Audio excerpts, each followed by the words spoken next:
You're listening to a Brain Stew Fresh Fright review.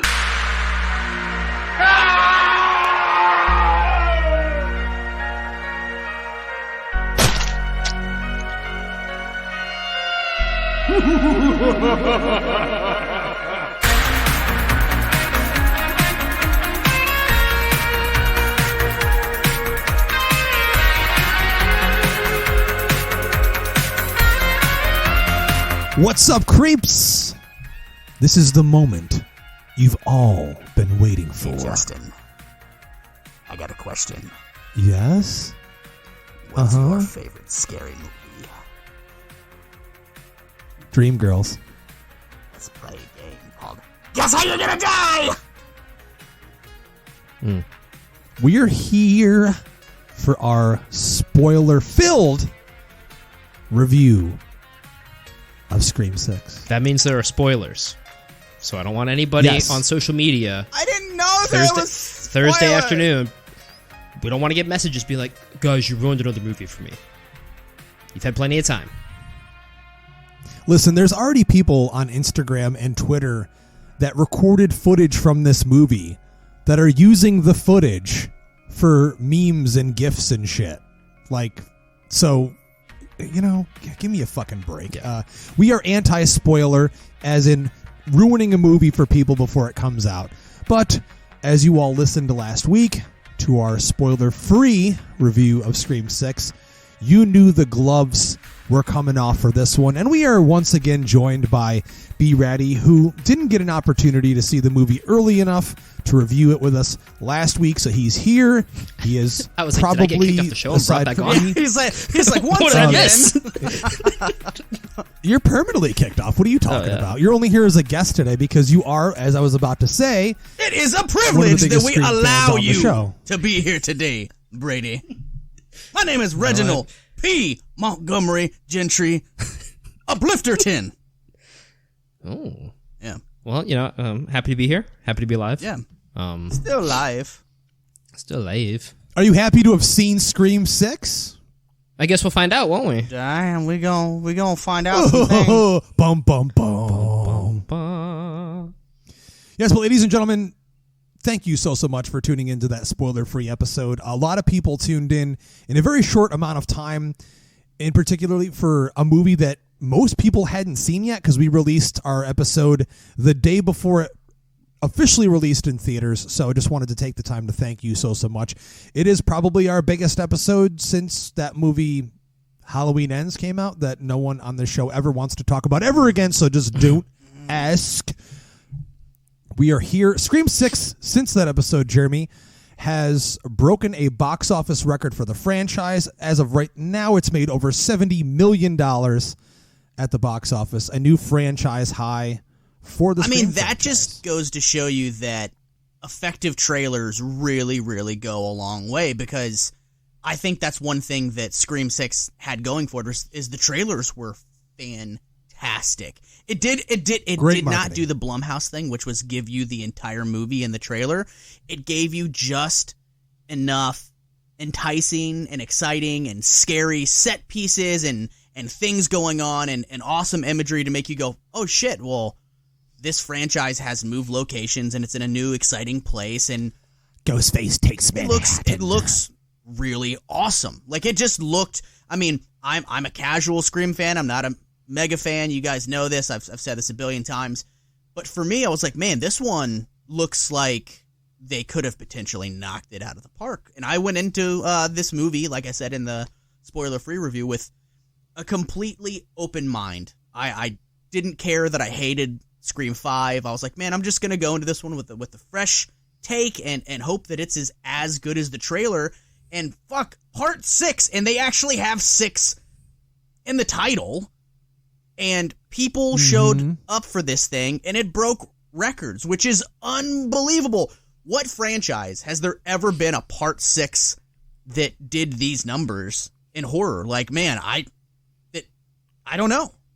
I can't think of honestly, I can't think of a single one. And I actually looked at all the other franchises, looked at the 6th installment, those that have one, And by that point, almost all of them are semi-failures at the box office. Now, granted, we just had Scream 5 a year ago, so it's still fresh in people's minds. But sometimes even, we know in history and horror, in those cases like Halloween 4 came out, box office smash. Halloween 5 followed the following year. It was a dud. It was like 11 months later, wasn't it? It was like not even a full year. Very quick turnaround, yeah. So, I mean, sometimes in these cases, people are like, I just saw that one, or they're just watching the new one at home for the first time. But Scream is huge. Ghostface is a monster. He is, I mean, I would say he's right up there with fucking Michael Myers. I would say Ghostface is more popular than Jason or Freddy. Which is wild, because if you really think about it, there was a large gap between Scream 3 and Scream 4, and Scream 4 did not do well at the box office. It didn't. No, I remember seeing it opening night. Same. I was in a theater Friday night.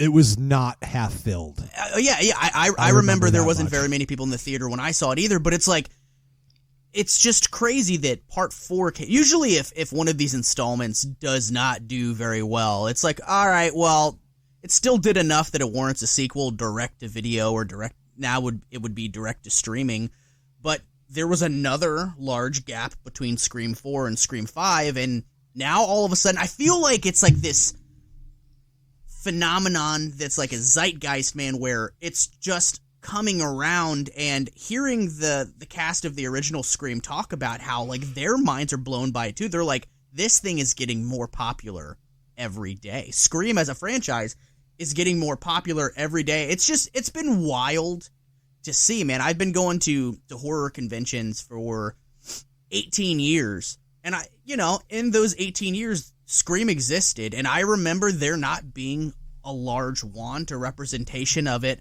at the conventions. And I'm not just talking about the stars appearing. I'm talking about t-shirts. I'm talking about fans. People dressed up. People talking about it. Like, oh, let's talk about... Because when you go to a horror convention, it's like going to Disneyland with a bunch of people that fucking love Disneyland. You talk about all the shit that you love, and nobody was having conversations about Scream. I mean, not excessively, at least. It was talks about Freddy, Jason, Michael Myers, Jigsaw, shit like that. Well, now all of a sudden, Scream has had a fucking rekindling of interest. It's massive explosion. I think a lot of that is the younger generation exploring film and coming upon it and finding it and loving it. And I can see that, as of right now, this recording, our Scream 6 contest is still active on our social media. And I'm telling you right now, this is the biggest contest, not only that I've seen for us, but that I've ever seen for any podcast do ever. Literally over 600,000 people have viewed the contest, and most of the people are younger. They're this youthful generation of horror fans, a new generation that have fallen in love with what Kevin Williamson and Wes Craven created with that first Scream movie.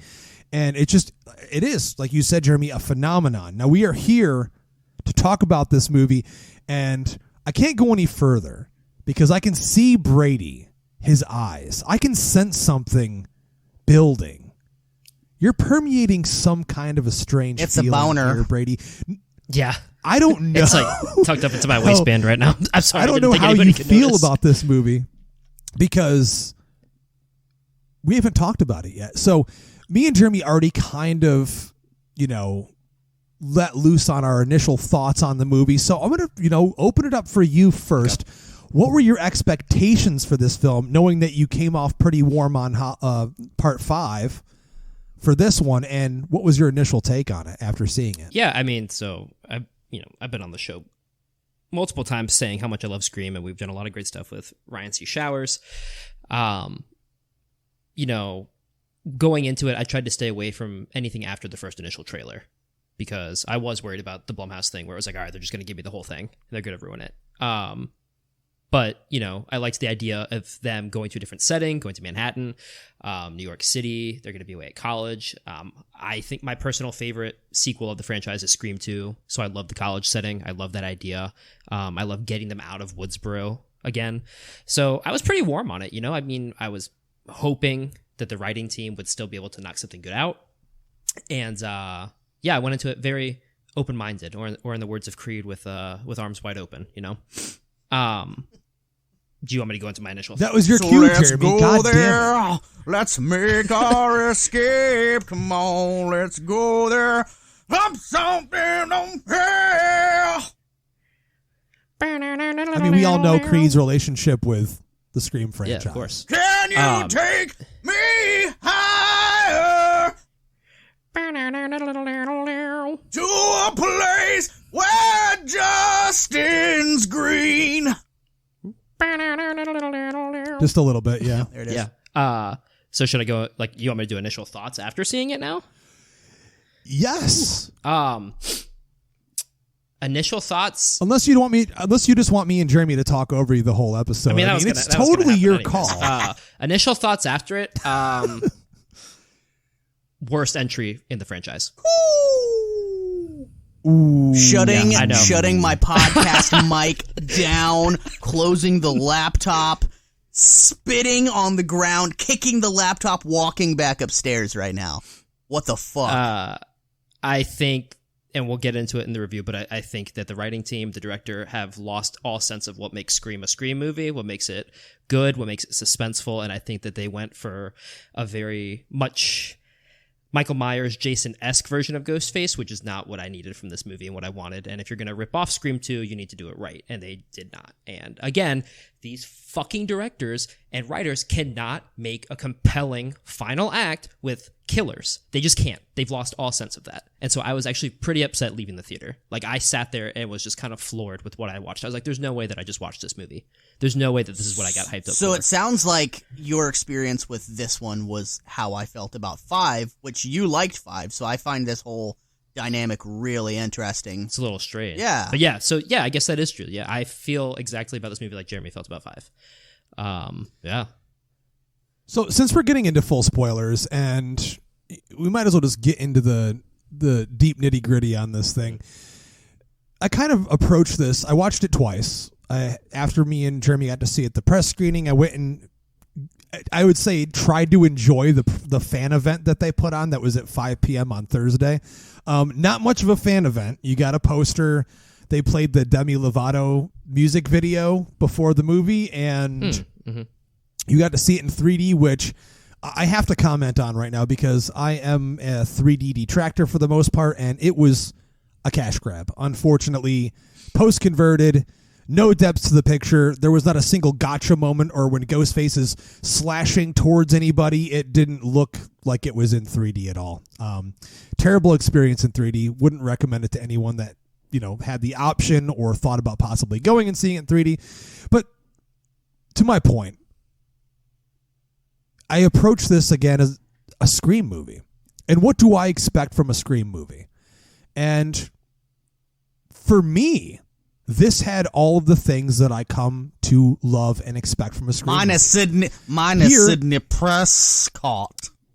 I mean, characters aside, because I knew at some point, and we talked about this a little bit last week, at some point, if it is a requel or we're trying to reboot the franchise in a new, fresh direction with new characters, eventually those legacy characters have to be put to the side or to a lesser role.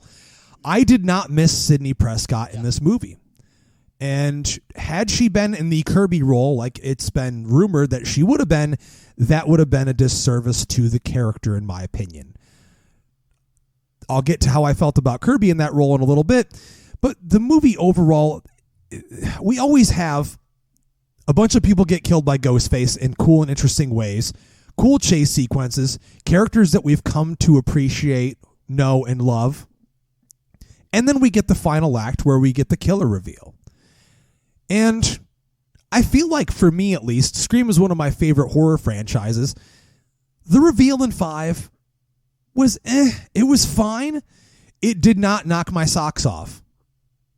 But I went with it because I liked the rest of the movie. I see a lot of people complaining about the same thing about 6, that, oh man, those were the killers? Most lackluster killers of the whole franchise. And while I don't disagree with them, I just don't care anymore. Like, that to me is not the point of what these movies are. It's always going to be about family. There's always going to be some sort of revenge angle or some kind of obsession about what came before it. To me, it's what gets you there rather than, who it is behind the mask. It's never really battered who it is behind the mask. I would disagree. I think that the thing that... Aside from the first movie, after that, it's always a random dude who either wants to be a random person or a family member. And as long as the performance nails that, that's all I care about. I want to be entertained by this. Sure, I wanted this to be Stumacher under the mask. I did. By the point that we saw them taking the mask off, I was like, fuck it. It should be Stu. Why not? We're there. Let's do this thing. And who I saw under the mask was a character that I didn't really care that much about through the movie. Characters. Did I really care about... Well, I'm saying the first unmasking, Brady. Thank you. The second unmasking, a character saucy. I cared about even less. But the same thing happened in 5. That doesn't make or break a movie for me at all. Especially when everything else leading up to it is brilliantly done. And the climax is in a fantastic setting. It is Scream 2 on steroids. Of course, no one's ever going to be able to match Laurie Metcalf's Mrs. Loomis. I mean, she is Billy's just one mother. of the most over-the-top performances in horror history. You're never going to touch that. I mean, I think there's expectation, and then there's expectation. So going into something, I allow myself to just let the movie happen to me. So I understand some fans' perspective on them being disappointed by some of it, but at the same time, I think what needs to be a good Scream movie is present throughout the whole fucking thing. And I guess that's just where we disagree, and that's probably why we have two different perspectives on it. Is for me, you hit all the marks, but what you're missing is there's the suspense, cat and mouse aspect, the toying, the taunting, and there is that suspense of who the killer is. I mean, yes, it starts to get telegraphed as the series goes on and the franchise goes on, but you still like have a good time guessing. Like, I remember watching the second one, and sure, like Billy's mom was coming out of nowhere, and they did that on purpose, but you're still guessing if it's Mickey, is it the boyfriend, you know? And then as you get to Scream 3, you're doing the same thing, and I feel like this movie 5 suffered from that a little bit, but this one really just like lost all care for that. So you like Scream 3 more than Part 6? Oh yeah. Wow. That's wild. Yeah. And it's fair. And like I said, Justin, it's fair. You hit all the marks with what I'm looking for too. It's just it's missing that key part too of I just feel like it didn't have that suspense. Like they don't care who the killers are anymore, and that's a very important part of I think what made Scream so great. Well, they did care. It's just not as compelling to you as the other killers were. I do agree, because it's always been about family. Agree that in 5 and 6, the killer reveals was kind of like, okay, well, we're gonna go with this, but you know, this is something that I feel like both of those movies, it was like they were like, okay, who are we gonna have be the killer in this thing? And it was just a thing where it was like, or killers, you know, yeah. And it's like, all right, what can we weave that's gonna make sense? Like, the story building in both films was pretty good. Like I said, Scream 5, loved the first act, loved the second act. End of the second act, into the third act is where it all started to go downhill for me. But the reveal in 5 of who the killers were was absolutely, in my opinion, the most lackluster reveal out of the entire franchise. It was like, oh, come the fuck on. Like, we're doing this? I agree. We're doing this? Okay. So this one, I thought it was a better reveal than Part 5. I do love the fact that, again, spoiler-filled review here, that it's a family. It's a dad, it's a brother, and a sister that are avenging, you know, their murdered, you know, family member who was Richie, who was the killer in the previous Scream movie. It's Richie's dad, it's Richie's brother, and Richie's sister. I think that's cool, but also I feel like it's just too easy. You know what I mean? It's just like, okay, well, we're treating this as kind of a new franchise that has piggybacked off of an existing franchise. So 5 is really the canon that we want to focus on. So now it's going to be killers avenging the killer from the previous movie, which again, to me, is easy. It's like, well, okay, that's an easy out. You know, it's kind of like doing one of, you know, an action revenge movie while I love a good action revenge movie, it's probably one of the laziest genres because it's so easy to weave these things. It's easy storytelling unless you do something really original with it.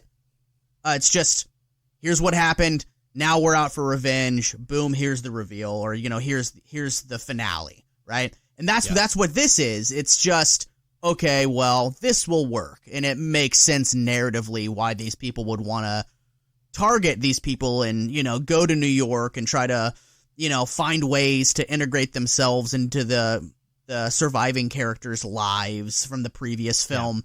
But was I blown away by it? No. And what also fucking sucks is that I knew who the killers were before the fucking movie, thanks to the goddamn motherfucking internet. So that's another reason why I went into this just going, you know what? I just want to have a good time with it. And I'm going to go into this with an open mind because I already know, like, the biggest thing about a Scream movie is it's a whodunit. So what fucking sucks is when you already know who done it before you fucking see the movie. Then you're analyzing the whole thing from the fucking get-go. Absolutely. Then you know in the opening of the movie that Samara Weaving's character isn't the killer. Then anytime we see a red herring pop up, oh, that's not the killer because I already know the killer. And the movie plays differently on a second watch because you're no longer just waiting for something to surprise you. You already know where the surprise is. And Brady, like I said to you off the show yesterday before I knew your opinion on it, I said maybe fresh eyes on it would give you a different perspective. A lot of these newer horror movies, sometimes I've had to give it a second watch, and I think that's a fair thing to do, or fair thing to say, is that you may need a second watch to digest the movie in a different fashion because we do go into these things as fans, and those expectations, whether we think they're there or not, they are deep down. And I know how much this franchise means to you. The franchise means a lot to me as well. I think it just comes to the point where we're looking at a sixth movie in a franchise, and the last one did so many things that I loved perfectly that if it's going to do one or two things that are off that don't necessarily click for me, I'm not going to fault the entire movie for it. I think it was just a poor choice to have these characters, particularly the brother and sister of Richie, be the now. Here's the thing: I love Dermot Mulroney as Wayne Bailey. He was awesome. I loved him. He's fine. I think he's fantastic. I think at the end he is doing his best impression of Laurie Metcalf and trying to channel this inner cheese. Like, he's so over the top, his eyes bulging out of his head. That's what we come to know and what we think of when it comes to Scream. I liked him. I thought he made sense. I didn't see the character of Quinn. Now, apparently she's the one who is attacking Gale. There's no way. In what is the most impressive scene in the movie and one of my favorite sequences in the history of the franchise. One of the best directed, one of the most suspense. The action and chases is brilliant in that sequence.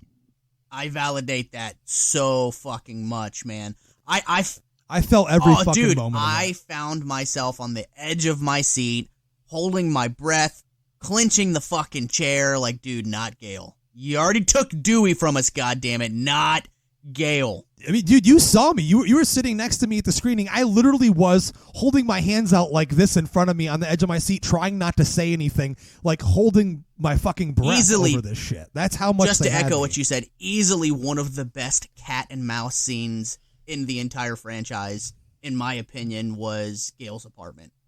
Like, Jesus Christ. I mean, and the cinematography as well. They had the beautiful setting of this posh fucking upscale loft apartment and those wide shots. I mean, when you saw him coming through at her, it was just gorgeously done. Every fucking moment, her dialogue, the fact that they referenced that this was the first time that Gale has ever received a phone call from Ghostface, that she actually speaks to him. In part 2, the phone rings, it's in her hand, and she hands it off to Randy. It's for you. Yep. She never actually speaks to Ghostface. Yeah, And Randy gets off. I mean, I definitely agree. Like, this was a really, really good part. I really like Gail's apartment scene and then the subway scene. I think those sequences are really where this team shines when they do slow it down. And it's kind of like when Wes's character was killed off in Scream 5. Ooh, yeah. Again, I think it mirrors that. The issue that I have specifically, or another issue with the killers, is we need to stop having one of the killers always try to be Stu Macher. I don't need that shit anymore. Well, what do you mean by that? So Jack Champion played the brother Ethan Landry. Oh, okay. Okay. Oh, you mean just the completely unhinged psychopathic? Yeah, I don't need that. Amber was in the last movie. And Jill was that in the fourth one. Like, I don't need that. You know, like, it was enough to, even in this one, show the TV that killed Stu and mention Stu. Like, is he dead? Is he not? Like, that's cool. Even if you want to bring him back, I'm down with that. I like that Kirby mentions that Stu Macher is dead, and Mindy Meeks says something along the lines of, like, well, yeah, if you believe that. Yeah. I like that the filmmakers are fucking with the fans in that way. You know, because the fans, they want Stu Macher back so bad, and I love that the directors are like, oh, you want that shit? Well, we're going to shut it down and tell you he's dead. And then immediately we're going to have another character be like, well, if you believe that. I love that. Or, I don't like that they said that we're not going to give you Stu, but then we're still going to make this kid pretend to be Stu Macher. I'm done with that. Like, I don't need that in a Scream movie anymore. I don't need Ethan Landry. But I feel like if you're willing to go on a serial killer murder spree, right? That means that you're not probably the most sound person. Like, you got to be you got to have some nuts and bolts loose. So I can appreciate, and, you know, Billy very much manipulated Stu in the first film because Stu was out of his fucking mind, and Billy acknowledged this is somebody that I can mold to kind of do what I want with this plan that I have. So I could see how a father, an angry, you know, or potentially, you know, psychotic father that, you know, was maybe already a little unhinged, you know, and then loses his son to this whole thing. I could see how his favorite son. Yeah, his favorite son. How he could he says that shit right in front of that kid. Yeah. I'm like, look, you got this kid killing for you, random fucking people. I feel like the daughter, like, she was just like, I'm here to avenge my brother. Like, she had all of her shit together while the dad and the brother were a little bit more unhinged and psychopathic. It would have been more interesting. See, we can't really get into these characters' heads because we have to wait for the reveal. So had they hinted at anything or actually developed this relationship between the three, then you'd already know they're the killers. But it does seem a little unearned when they take the masks off and you're like, okay, it's you. Like when I'm not even going to lie to you. Like when she took her mask off, because I was really hoping for a surprise second killer that we wouldn't know. And I'll get to that in a minute. But I was so like just... about for her sure. being one of them. I was like, that girl? It had no impact on me whatsoever. No like, impact she took her mask off, and I was like, oh, it's like chubby cheek. It's like chubby cheek girl. Okay. But at the same time, dude, I mean, you know, this is just my personal preference and my understanding of how I'm going to accept things in this franchise moving forward. It's not going to ever really be a huge shocker. What I've always hoped for, and what we've never received, is a Scream movie where you don't see the killer until the end. Like, you don't know who it is. It's not a character we're introduced to. That would be an exciting thing to do, is have them be someone that you literally don't know who it is until the end of the movie. Like, they're not any of the people you've seen. You haven't heard them speak. It's like, holy shit, who are you? This is a real shocker. And it could be an actor that you recall from something, or maybe something totally different than that. I don't know if that makes any sense. Yeah, for sure. It definitely makes sense. For what I want to see, I'm going to twofold here. One is in the very beginning of the movie where we have our amazing, and I'm going to go ahead and say it again, this is my favorite opening sequence of the Scream franchise since the original was in this movie. When the killer, I loved it. Spoiler alert, when the killer fucking kills Samara Weaving, and then takes his mask off and reveals who he is within the first fucking 5 minutes of the movie, I was like, oh my God, is this going to be a... Dude, there were audible gasps in the theater when that happened. We were like, what the fuck? I was like, dude, is this going to be the first Scream movie where we as the audience know who the killer is the whole time, but the rest of the cast doesn't? Like, it's like kind of like that Zach Morris thing, right? Where you're watching Saved by the Bell and Zach's on 2 different dates at the same time. And you're all right, well, how is this going to work out? Because I'm seeing both sides. You know what I mean? Like, how is this all going to come together? That would have been really, really interesting. But in Scream 4, initially, one of the drafts was Scream 4 was supposed to go 4, 5, 6. It was supposed to be the start of a new trilogy. And originally, it was written that Jill gets away with it. And that in the next movie, she's moved on with her life when she starts receiving phone calls and when Ghostface starts killing, that I know what you did and I'm going to tell the world, was going to be the original Scream 5. And I think that something like that would be really interesting. Or you don't find out who the fuck it is at all. And the killer never gets killed, the killer never gets caught, and then we go into the next one of these characters already looking over their shoulders because we don't know who that was, and they're still out there. This of course is just wishful thinking on our part because these are some ideas that you could do in order to try to do something fresh with it, but at the same time, I feel like as much as this ending disappointed Brady, for example, and like I said, I wasn't wild about who it was in terms of under the masks themselves. There's still that part of a Scream where the audience, the general audience, or even the casual audience per se, expects that, this is what we're going to get from it. It would have been great for them to challenge us a little bit more, but I know a lot of people, they had that rumor. We even talked about it on the show here and there, like how crazy would it have been had it been fucking Sidney Prescott and had they hid this whole thing that she was actually in the movie and she was the killer. Now that would playing be awful. The character against type, and a lot of fans, that would have hurt them, I would say, even more so than what Halloween Ends did to a lot of other fans. So bad choice. But so for example, just Brady, who would you have had the killers in this particular movie?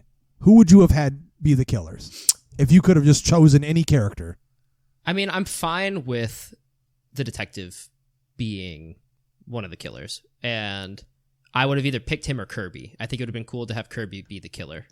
It made too much sense. So you didn't, I know. You didn't care for that Kirby fake out? Because I liked it, but I didn't care for it. I didn't think it was going to be her. I was pretty much, as soon as the detective comes out of his daughter's apartment, I was like, yeah, he's the killer.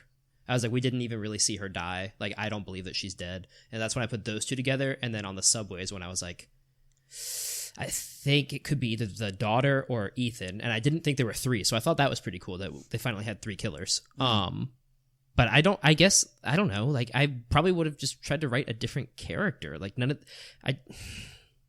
I don't like any, which also brings another reason I don't like this movie, is I think that this movie just kind of laid bare the flaws that this core group of characters has. Yeah. I feel like in 5, they did a good job of spreading the love for the most part. And I think if we go back, we listen, like we all agreed that Tara, Jenny Ortega's Tara, was the show stealer. I had a lot of problems with Sam. I still do. I think she's better in this movie, but I don't like Mindy. I think she's incredible. Oh, you don't like Mindy? Think Mindy man, is I love Mindy. It goes in the same thing as like every killer having to be a Stu Macher. I think that they're making I don't even think it's her fault. I think it's the writing, and I think that they're just trying to make her Randy and not giving her her own unique voice, and it comes across as like fake and almost like she's reciting rules instead of actually feeling it and living it like Randy did. And I know we're never going to get another Randy like Jamie Kennedy, but like you could put a little more love into it. And like Chad gets away with it because Chad is just like the lovable, affable, goofy jock. But I didn't feel anything for him. And like I always talk in every episode that I want to feel something for someone, and I just didn't feel anything in this one. And to the point that when they're getting killed off or not killed off, because they faked us out with 3 different deaths. They faked us out with Gail. Gail's still alive. They fake us out with Mindy. Mindy's still alive. Chad gets stabbed like 25,000 times by 2 killers, and he's still alive. You can pick one and make them Dewey. Because I know Dewey survived a lot of shit through the original 3, but like, come on. No, definitely, Chad is definitely our new surrogate for sure. Dewey in the movie. But I think that they regretted on some level killing Dewey off.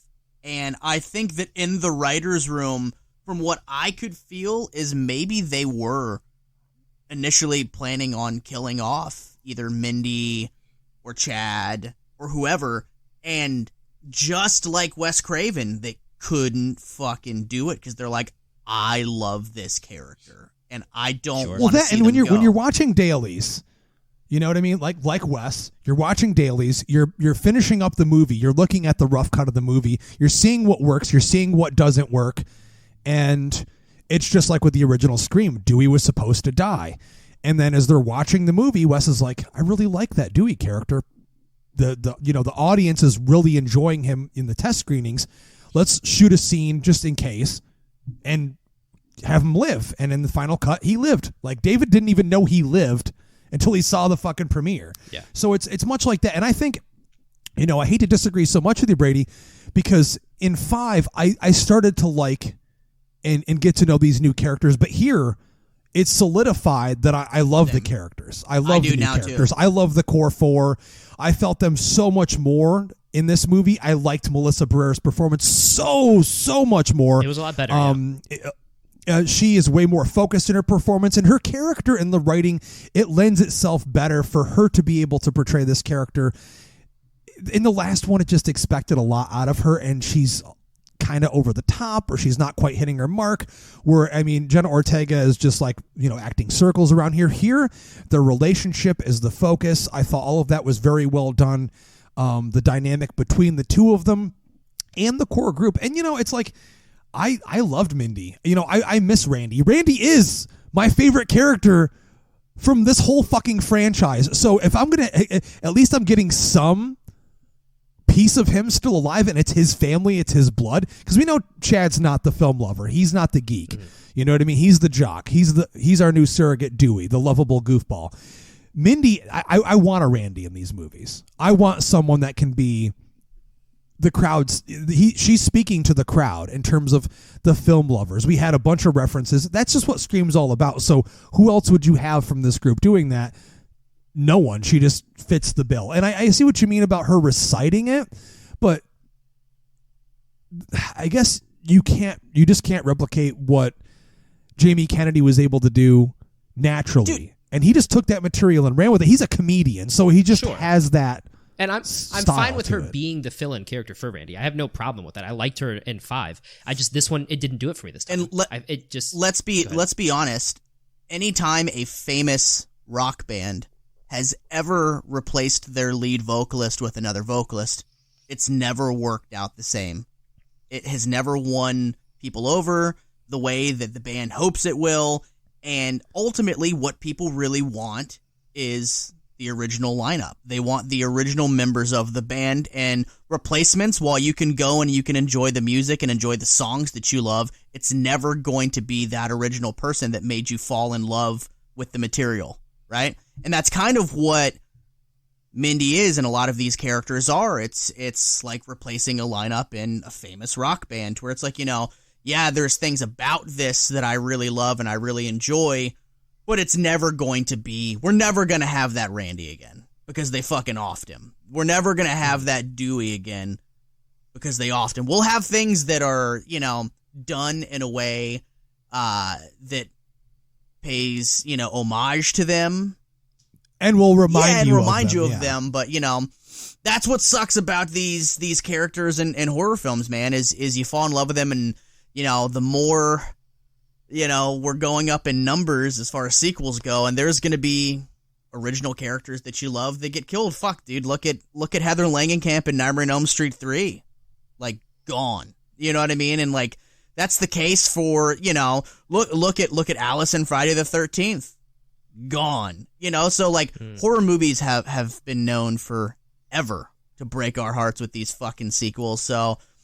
And it's crazy when this happens as late as it does. We had to wait till 5 for Dewey to get it. Excuse me. And I do feel like they pulled a punch by not killing Gale, but my excitement lies in the idea that Radio Silence has been very clear on the fact that they do want Nev back for 7. Sure. They want her back. They're still leaving it open for her. Jeremy, you and I talked about this on our spoiler-free episode, about whether we want her back or not. I know you said you don't really. Yeah. I would still like to see her back in a certain capacity if it fits the vision for these movies. If she can be a main character again. If she's just going to be sidelined again, and we can get to Kirby here in a minute, then I don't want her in the Gale movie. was sidelined in this movie, but in a way that it was still, you still got to spend a little bit of time with this character that you've come to grow and love. You still got your traditional Gale Weathers. You still got her reporting scene. Yeah, not anywhere near as much as the original 4 films, but we still got Gale in this one, and in this case, it worked fine because Gale has always been a supporting actress in this franchise, but it was weird seeing Sidney Prescott in 5, where it was like she was so shoehorned in, and she spent very little time on set filming this movie, which is kind of the case with 3, kind of the case with 4. You know, so it's at this point. Well, Sydney's actually got more screen time in 3 than the entire. No shit. I remember that she was filming something else at the time, and I only know this because our good friend Ryan C. Showers actually broke down every bit of screen time for Sidney Prescott in the entire franchise, and I was surprised to know, whoa, she's actually in 3 more than all of them. Which is crazy because I think that she had the least amount of time filming on any of the movies until 5 with 3, because I think that it was a situation where she was filming something else at the time and was like, this is all I can fit into my schedule, so that's interesting. Justin, the frustrating thing about 5, and then we could get to 6 again, I was just going to make a point that she's barely in 5, but the whole marketing, the posters, her head was the biggest on the poster, in the trailer, Sydney, it's an honor, like all of that shit, and then she's in the movie for 10 minutes. If she's going to be in the next one, it needs to make sense to the story. She needs to be a main character again in a way where they can interweave her with these new characters and make it natural and genuine and not seem I'm gonna say this is leave her out of 7. Okay? If you're gonna have her come back for 8 and make it a grand return that, guess what? Her kids are teenagers now. The Ghostface killings spark up, and it's her kids. You know what I mean? And then that way it would make more sense for her character to be back into it and for her to have a shit ton of screen time because she's been through this and Ghostface has been haunting her entire life. I don't want to see her go through any more hell, though. That's the thing. And that line is spoken in this movie in regards to Sydney having a happy ending. I do want to see that happen for that character. She's gone through complete shit. I would just like to see the epic finale, what we were promised in 5, at least one time, if possible. If not, though, I'm totally open to that. Now, Brady, I'm sorry I cut you off a few minutes ago. No, you're good. I assume you have a point that you wanted to make, my friend. Yeah. I was just going to kind of echo what you said, Justin, since I wasn't on the spoiler-free episode. I'm completely open with her coming back, too. I've said it in the past, and I'll say it now. I think she's just as important to this franchise as Ghostface is. I don't think... 100%. I've heard a lot of people say, oh, well, this just shows that Ghostface is the real reason you're here. And to an extent, yeah, but like I always came for Sidney Prescott, for Neve Campbell. And if she can come back in a way that makes her important to the story again, I'd be very happy to see it. But I don't want to see her come back just to be killed off or to be shoehorned in again where she's just there to like draw people into the theater, hanging around in the background. I don't want that. Yeah, I mean, we'll see what happens with that, but that's why I think Kirby Reed, Hayden Panettiere worked perfectly. What the fuck was going on with her goddamn hair, though? The wig, dude. I don't know that was a wig, bro. I think they just gave her old lady hair, like 50-year-old lady wig, hair. Dude. It's a wig. This is the hardest feeling he has about the entire movie is Kirby's No, for wig. real, because when she was on set, there were pictures of her with her normal hair and then with the wig on. And it made no sense because she has blonde fucking hair. I think that because, of her size and she looks very young to begin with, I think that they were like, all right, she's supposed to be an FBI agent now. We got to age her up a little bit. So they gave her like fucking, oh, God damn it. Like fucking, Danielle called it like lady hair or something. Like it's, if you're like an older like mom or something and you're like fucking 40s. Barbara Walters hair or some shit, like I don't know. Some silly ass hair. I mean, dude, she was born in 89, so she's actually in her early 40s. She's older than my wife. If she was No, born, she'd be in her. I'm sorry. 79. I'm sorry. 89. I thought she was 79. Yo, holy shit. So she's like way younger. she's than like I thought. 34. Sorry, yeah, she's I like misspoke there. 36. yeah. I was about to say, bro, your math is fucked up. My I math was like, is wait a minute. fucking- I was born in 95. and I'm- Shit. I'm What school totally, did you go totally to, sober. bro? So yeah, Write them He a went to that write Mennonite, them he a went to that letter. Mennonite school listen, with me. I graduated from a very exclusive high school. Okay, Huh? all right. The school of it has hard a fancy knocks. name and everything. God damn. He's like, she was born in 1989, so she's in her late 40s. I'm like, well, I'm not even 40 yet, and I was born in 84, so... I didn't say late 40s, motherfucker. She was born in 1936, so she's at least 27 years old by this time. This is what happens when you. This is why I should be drunk on the show again. I would just my math would be way better. Oh my god. But you know, we all agree. Then she, Dude. like, I think she worked perfectly in the movie. I think what they did with her character was a great thing for fans. She suited the story well, and I loved her mingling with the new Fantastic. Yeah, agreed. And I liked her. fans were deeply saddened when Neve Campbell said she wasn't coming back. But then when it was announced that Kirby was coming back, dude, fans lost their shit. It was like you know Firestorm, what? man.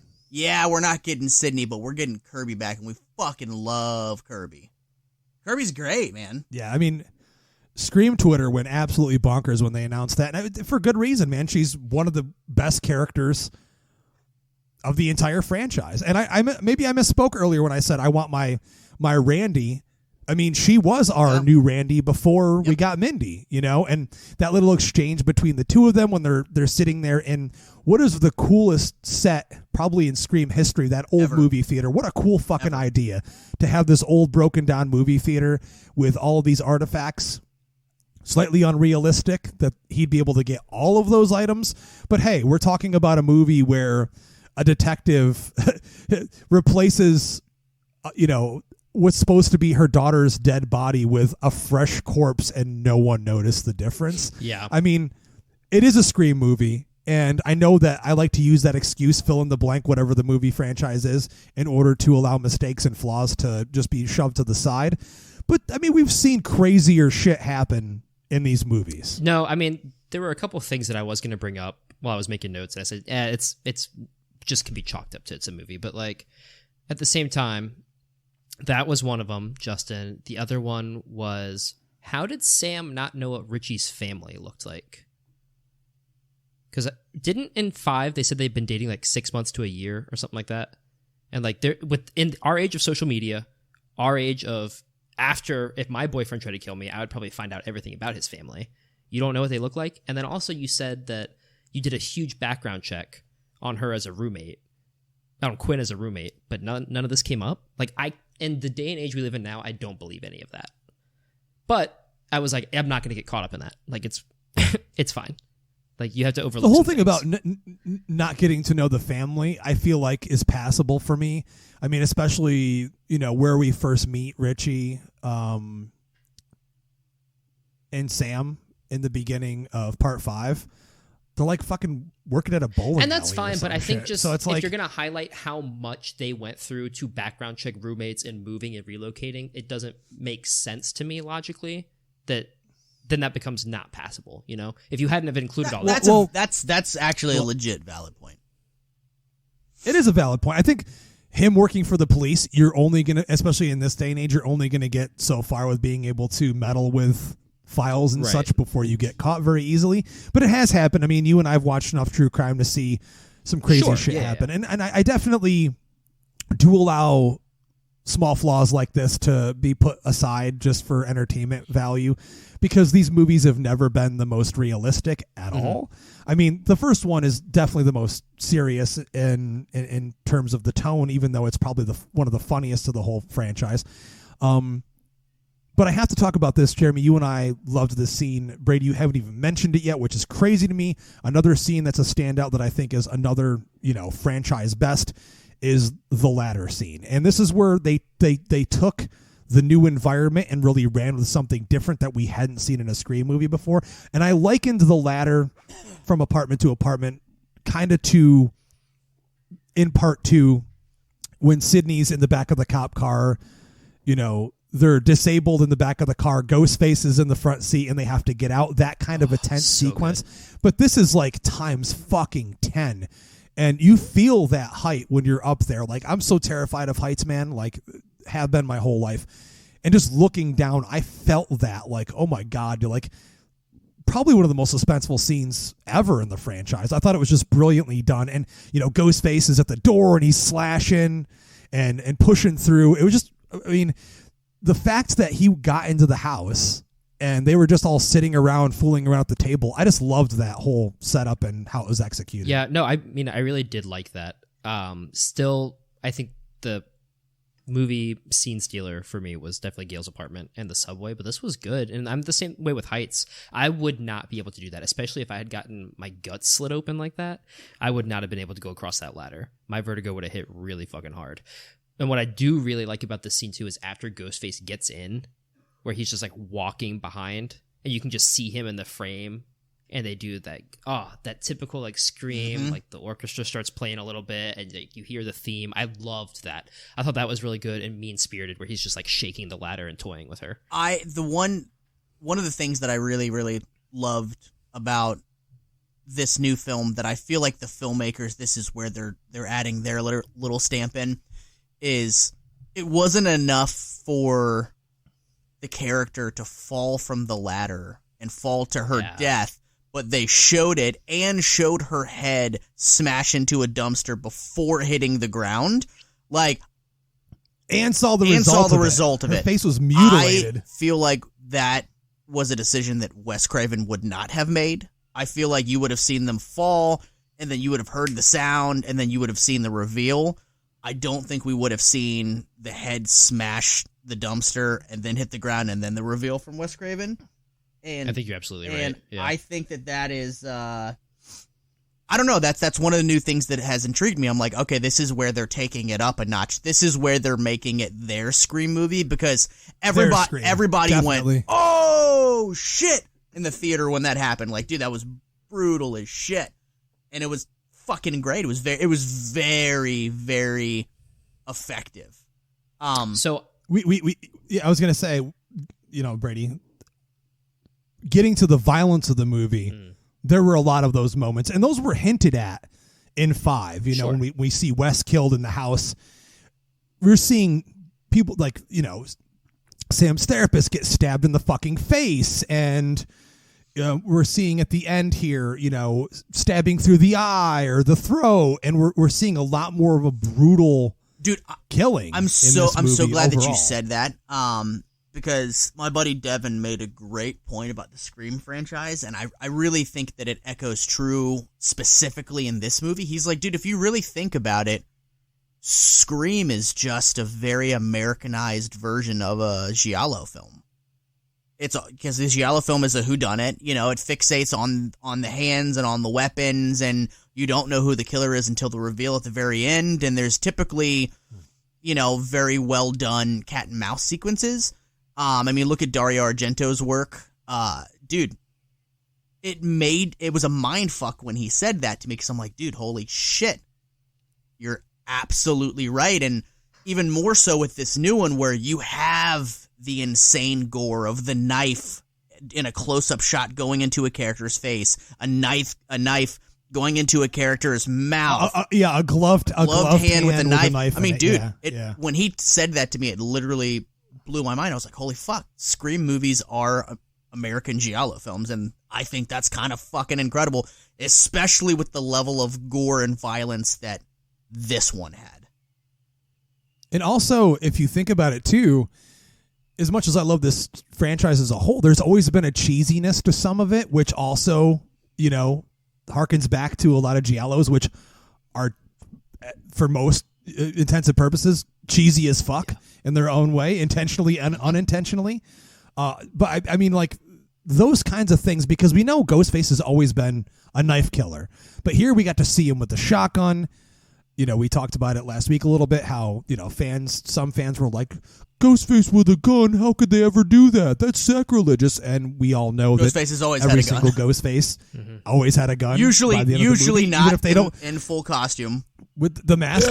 Yeah. But I mean, whatever. And I loved that kill. I loved seeing him with a shotgun in the movie. I think the kills just upped the ante, more aggressive, more brutal. All of that shit worked perfectly for me. Brady's sitting over there dancing around it. I don't mind most of those. The one that really kind of took me out of it, and I know I'm going to get shit for this from you guys too, like, I don't like the opening scene. I don't like it at all. I think it was probably my least favorite. And what really took me out of it, aside from no suspense, and as soon as you see Samara Weaving, you know that she's going to get killed. And Jeremy, I like your point that, like, it could have been cool to have, like, you're following the killer to see what happened, but as soon as he gets the phone call, I was like, all right, this is just dumb. And then he finds his roommate, like, dismembered and mutilated in a fridge. Love it! Ghostface doesn't do that. I like that in Friday the 13th. I like that in Halloween. I don't like that in Scream. But that's not what he does. Shit, I just, like, punched the fucking... He got so mad. I thought you just banged your head off your mic. I heard he basically deep-throated the mic right now. He was. Dude, I just fucking, like, you got me so hyped, I just accidentally punched the fucking table that my laptop's on. Dude, but here's the thing, Brady. Michael Myers is one character. Jason is one character. So it makes sense when they do similar things in each film. Every Ghostface is different in this series, so who's to say what Ghostface does and what Ghostface doesn't do? Because Ghostface is always different people. So for me, seeing the body chopped up in the fucking refrigerator, again, Italian gore style, I was like, holy fucking shit, never seen shit like this in a Scream movie before. To me, it didn't upset me, it excited me because we were getting something new, something fresh in the franchise, so... Yeah, that's all I got for you, Coach Klein. I mean, we still get more of the same. We still get the stuff that we know and we come to expect, but then we get new stuff as well, and that's what I appreciated. I loved the opening, and I mean, I literally almost jumped out of my seat and started applauding when Roger Jackson, let's just make it clear right now, he is the MVP of this whole entire fucking franchise. None of these movies could exist the way they do without his iconic voice. He has not been, like, not perfect in any of the... He's been perfection in every movie. He's always on fucking par with what he did in the last one. And when you see this kid getting slashed in this angle and Ghostface, who gives a fuck about movies? And then it goes to the title.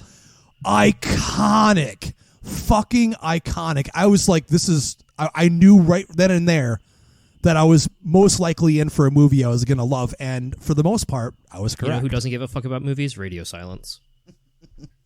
I can tell you that... they just made another great one. I can tell you that they don't give a shit about fans. I know that firsthand. No, that's for sure. So one thing I will say, I know I've shit on them tonight, is I think that they have a really good sense of the modern age and fandom that we live in, and they caught onto it in the fifth one. And now they're really good at showing that social media just toxicity of fandom. And I know some people call it woke. Some people think that it's overdone. I think it's completely accurate. And I think that I really like that in Scream, because that is where this festering comes from. That's where it would be. Yeah. I mean, that's where it would be. That's a natural progression for the franchise, because if the first Scream was made now, that's what those characters would be talking about. Yeah, and that's what's relevant. And this one makes sense. Like, I love the angle of, you know, Reddit-esque things are showing that, you know, all these theories that Sam actually killed everyone and framed Richie, like, and just how it spreads like wildfire. I think that was done really well.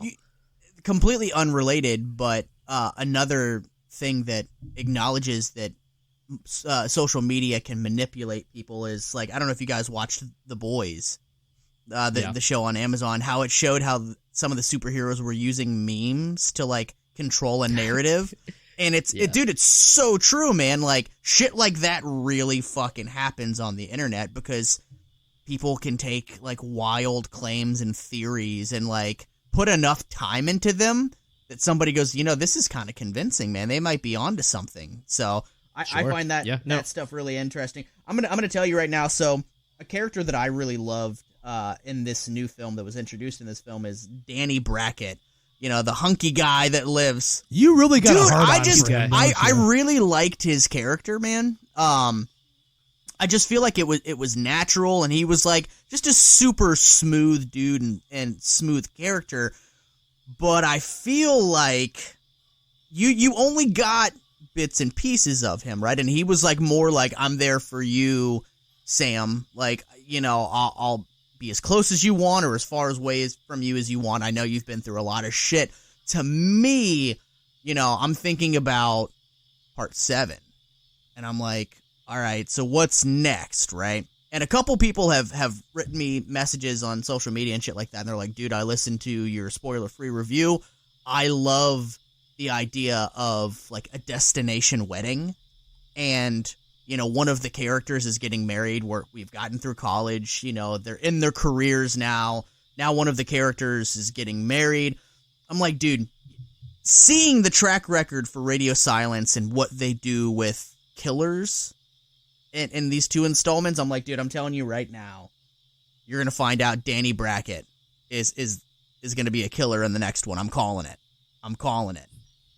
Be interesting. I could see it. I wouldn't be upset with it. Either he's going to be the killer, or they are going to heavily use him as the red herring in the next one.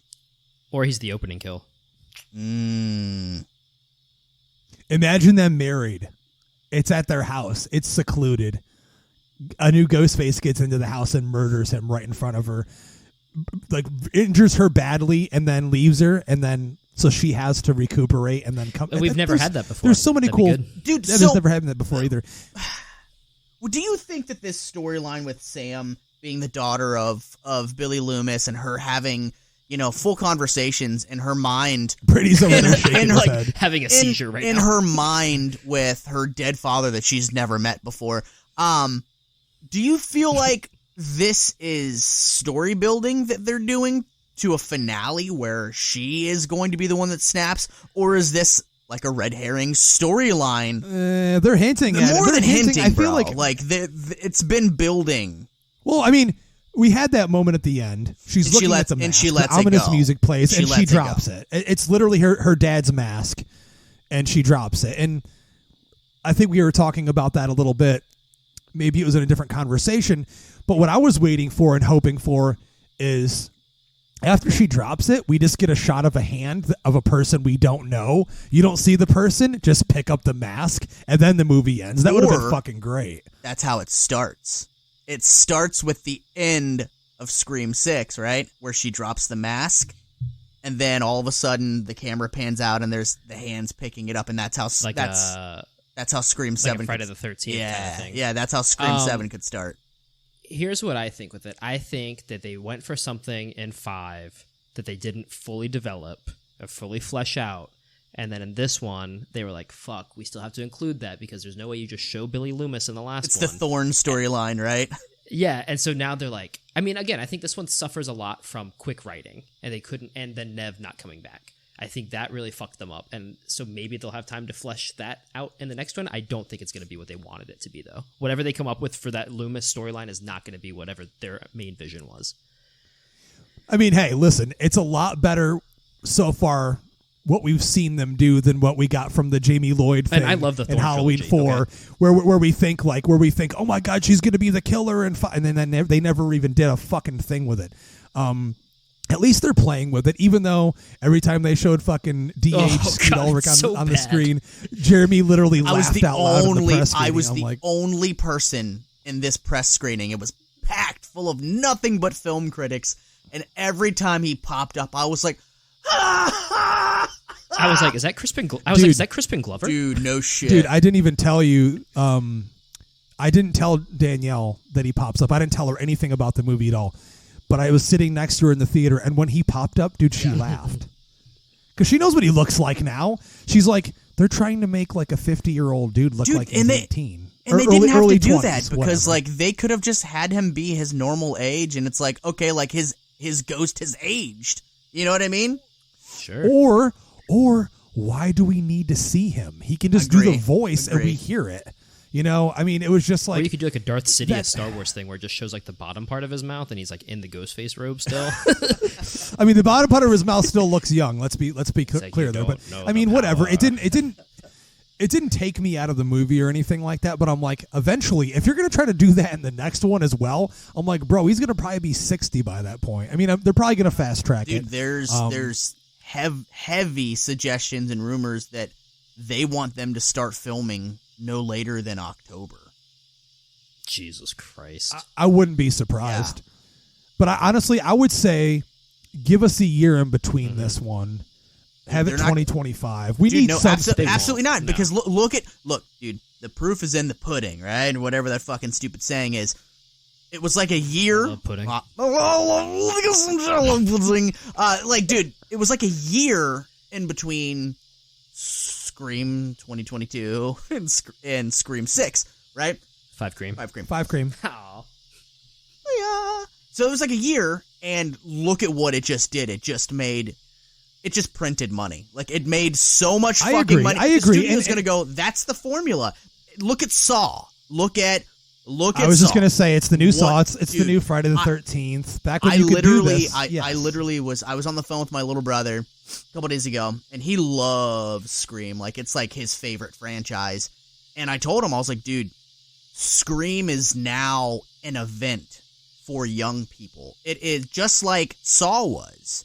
Just like Paranormal Activity was. Those two franchises, they came out with a new installment every year, and young adults, young kids, and whatever. It was an event. It was, oh fuck yeah, there's a new Saw coming out, or this Friday. We going to see it? Oh fuck yeah. I'm gonna round up the crew, and we're gonna go see Saw. It used to be every Halloween. Basically, every October you get a new Saw movie. It was an event. do agree with that. It was an event. And now, again, that Scream has hit this cultural zeitgeist phenomenon where it's now like, dude, it is the fucking king of horror. Let's be realistic.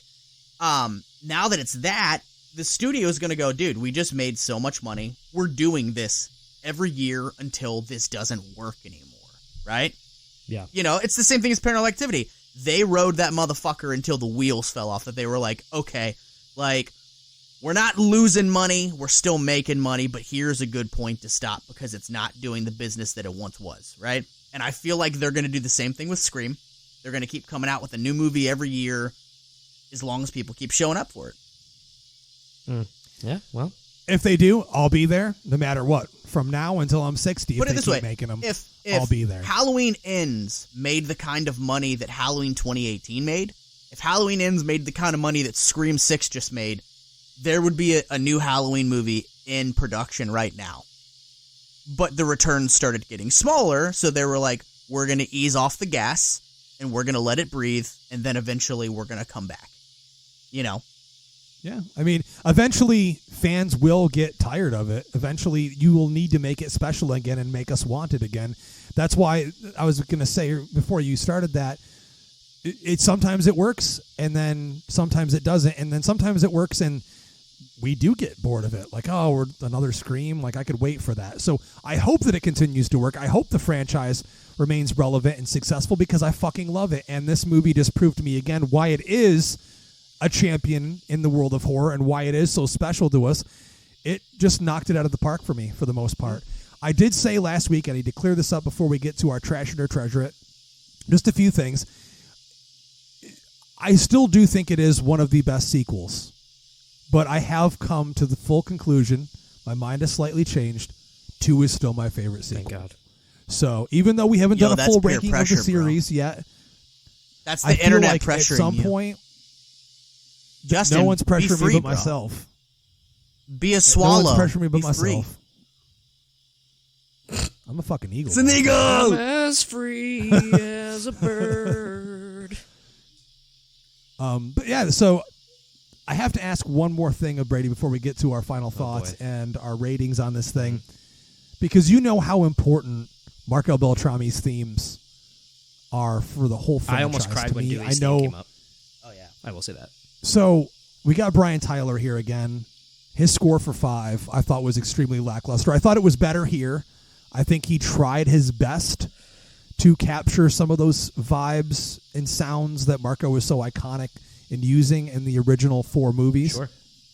Did you notice the score and did it affect you? How did you feel about it? So I was telling Jeremy earlier, the ladder scene, there are bits and pieces of the score that really do it for me here. So the ladder scene when Ghostface finally breaks into the room and you can see him in the background coming over to the ladder, I thought that was really good. They hinted at that like orchestral score again, like you're getting goosebumps when they're talking about Dewey and alluding to him. Dewey's theme comes back in, which is actually the theme from Broken Arrow.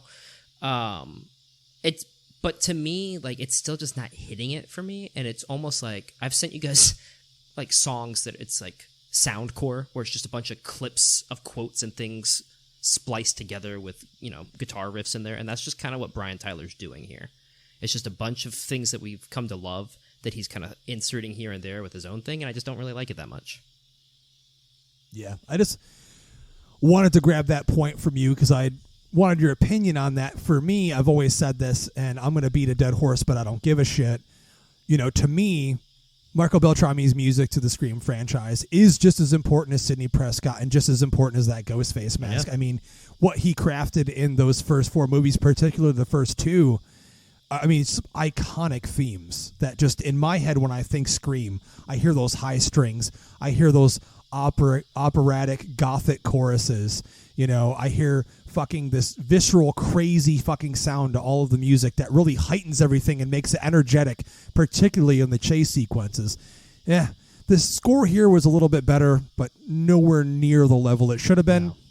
And it still pains me to hear that when they made 5, they didn't even contact Marco to see if he was available. No one even reached out at all. But ladies and gentlemen, we're down to it here. We talked about most of the movie. It's time for Trash It or Treasure It. Brady, since you haven't had your opportunity, you know, kind of know where you're left with this one. Opera-tuna titties. My opera. Oh, wow. Where are you going with this? You know, like I've said, I'm a huge Scream fan. I've always loved it. I've stuck through with it. I don't know that I can treasure this one. Like it was that bad for me. And I would rather have ended with five cream than have this movie at this point. And I don't, like I said, I just think that the writers are trying to do their own thing too much, and they're leaving out the pieces of Scream that really made it Scream for me and really made it work for me. And also, the pacing of this one was not very good. I think that the first act, after the kill, is extremely slow, and you're dealing with these characters who are not likable or are not really giving you anything to work with. For me, personally, I know you guys love them. Sam is still a very unlikable character for me, and I think they're still underutilizing Tara because they're trying to highlight Sam, and that's just not working out. Yeah, I just feel like Radio Silence is going for buckets of blood instead of an effective Scream movie, and so for that reason, I have to trash it. Oh God, I have to trash a Scream movie. Jesus Christ. Oh well, there's a time and place for everything. Yeah, shit's bound to happen. Jeremy, we already heard your treasure it last week. Do you still stand? Yeah, I treasure it. This movie made me a Scream franchise fan, not just a Scream 1996 fan. Whoa, why'd you look at me through the camera? I thought he was looking at me. So hey. I've always loved the original Scream, and I feel like every sequel has been chasing and trying to capture lightning in a bottle ever since, while replicating the formula. No Sidney Prescott, changing the setting, adding the gore, upping the chase scenes, giving us that wildly inventive opening scene. All of it just made for a thrilling experience for me, despite me knowing who done it and a who done it, thanks to the internet spoiling it before I even got to see it. So, and that was a situation where I didn't seek that shit out. Like, I was scrolling as we do when, you know, we've got smartphones. We're like, oh, what's going on right now? I'm eating a sandwich. Let me see what's happening on Facebook. Oh, there's the fucking killers for the Scream movie I haven't seen. That's great. So the fact that I knew who the killers were ahead of time, and I still loved everything else that they brought to the table in this one, dude, it sold me. I was so stoked, so pumped, so energized after watching it, going, wow, this is the first time that I have loved a Scream movie since the original. while saying that, I can also acknowledge that the killer's lackluster. It's not the most original concept for who the killers could be or why they're doing what they're doing. However, I didn't hate it. It didn't knock my socks off, but I didn't hate it. So I thoroughly loved this fucking movie. So it's my second favorite in the franchise. So I'm going to treasure it. Nice. Yeah. And echoing Jeremy's thoughts there, you guys, basically, if you listened last week to our spoiler-free review, already know we kind of stand on this one. But I did get that second viewing in before we got to do this, so a little more time to, soak everything in. And I still stand that I loved this movie. I'm going to 100% treasure it. The change in the setting, the subway sequence, the chases, the energy to those chases, the cinematography, Ghostface, just the image. Motherfucker, the double wipe of the knife, iconic. I mean, it just had so many cool things for a fan to enjoy. I loved how the masks were all aged and looked different. They kind of Michael Myers did a little bit and making it look a little grayer, older, more sinister. Overall, I'm a big fan of what Radio Silence has done with the Scream franchise, and I'm excited to see where they're going to take us for more. So that's it for our review. Full spoilers of Scream 6. If you like what you're hearing, if it's your first time, thanks for listening. If you've been listening for a while, feel free to leave us a review over on Spotify or iTunes that help us reach more awesome horror fans like yourselves. And if you're looking to see and connect with us on social media, you can find us at Epic Film Guys on Facebook, Twitter, and Instagram, rather. And we're all over the place. We're literally everywhere where you can find podcasts on the internet. And if you search Brady's dad's balls on Google, you'll probably find a picture there. Or you just look at Brady's face because Brady's dad's penis is imprinted on his forehead. Yeah. Forever. It's got a penis indentation on the forehead. I'm going to create a website. It's just going to be bradysdadsdick.com. The sad thing is that's probably fucking taken already. It's probably taken. Yeah, you're right. But thanks again for listening. If you want to let us know what you thought of the movie or the episode, feel free to comment on whatever social media posts that you're seeing this on. I'm Justin. I'm B-Ratty. And as always, we like to ask you to keep it creepy. Brain stew! Yeah!